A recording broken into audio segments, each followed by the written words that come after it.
even though you're trying to save them and their lives, most police, if someone above them in authority, like a city official, tells them, get those people off the sidewalk out there.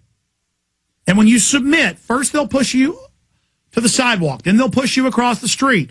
Then when people come over to get your literature, they'll push you off of that. Remember 2 years ago, in one of the major counties in Baltimore, Maryland, was it Prince George County? We had one of the state attorneys on who was on CNN saying everyone must take the shot. It's the law.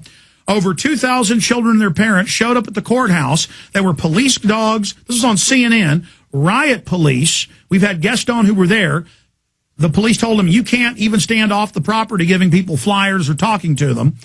They would use police dogs to threaten them. This was on the news. We want even more depth here on air. And when I had him on, I said, do you vaccinate your children? He laughed and said, no. He had school-age children. And I said, it's not the law to take the shot. He goes, no, inside the courthouse on one table, we did have the waiver file, the waiver sheets. But then I talked to people that were there. They never told them about it, never told them they were on a table. And there were people on the news, predominantly black, crying, saying, I don't trust the shot, but they told me I'm going to be arrested if I don't take this. That, ladies and gentlemen, is criminal and un-American and wrong, and this is a test to see if we'll put up with this. Now, separate from that, I've seen story after story after story after story. I lost count, but I know it's more than 20, probably 30 or 40.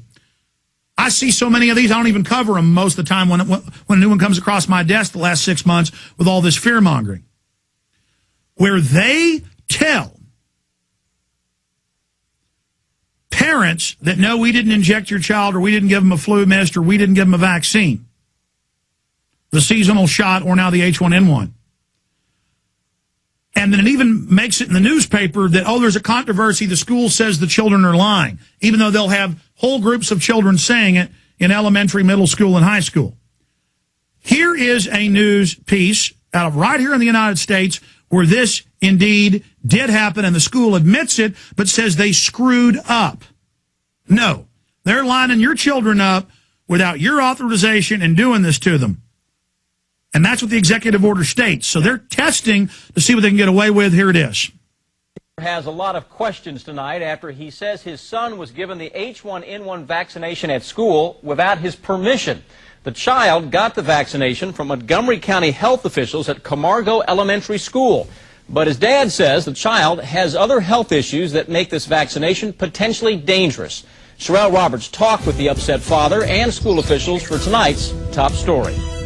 School officials say that it was a mix-up, a case of mistaken identity that caused a 7-year-old student to receive the H1N1 vaccine, despite the fact that his parents said he wasn't supposed to.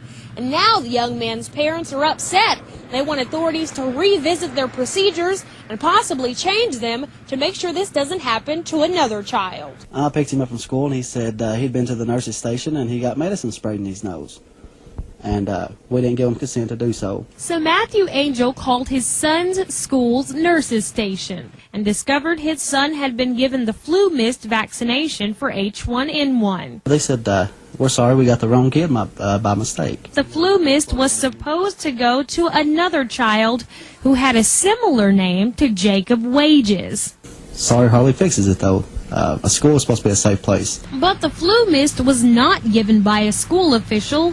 A Montgomery County Health Department nurse was running a vaccination clinic at the school and administered it. We contacted the health department looking for an explanation, and they said that the incident is under investigation. But this dad says an investigation might not protect his asthmatic and naturally sickly child from falling ill because of the mistake. A little cold can lead to a big thing for him.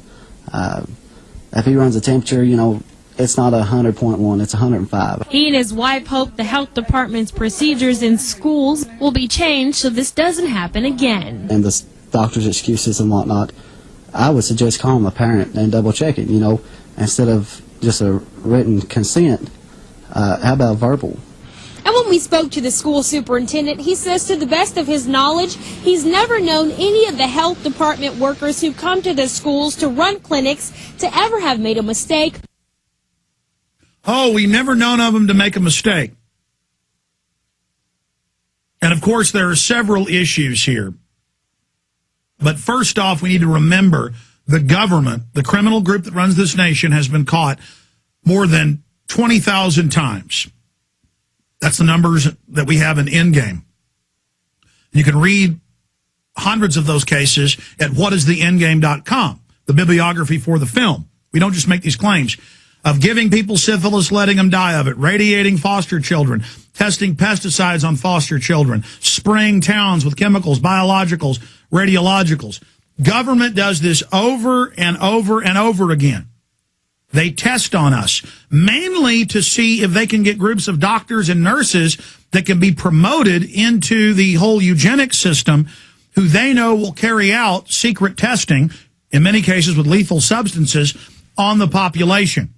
There's another big facet to all of this. All over the nation, they tell people it's mandatory to take the flu shot, to take the Gardasil shot. That's on record. You heard the health department head of Dallas County sidestepping that one. They don't ask people if they have asthma. They don't ask them if they have autoimmune problems. They don't ask them if they have diabetes. They don't ask them if they have heart trouble. Because you're not supposed to take these shots. Their own inserts from cdc.gov say it. But they never tell you that. So that's a whole nother issue. It goes on and on. It is a giant, outrageous, criminal fraud that we are dealing with. Your phone calls, blitzing through your phone calls on the other side of this quick break. And then I will continue next hour getting into what this emergency really means. But we've got to get out there, reach out to the people, and say no to this vaccine. The good old folks at New Silver Solution. And the website is supernaturalsilver.com. Supernaturalsilver.com. This is something that kills bacteria, viruses, you name it, well documented. They've got it down to a super small nano-sized particle. Supernaturalsilver.com. Check them out at INFOWARS.com. Supernaturalsilver.com.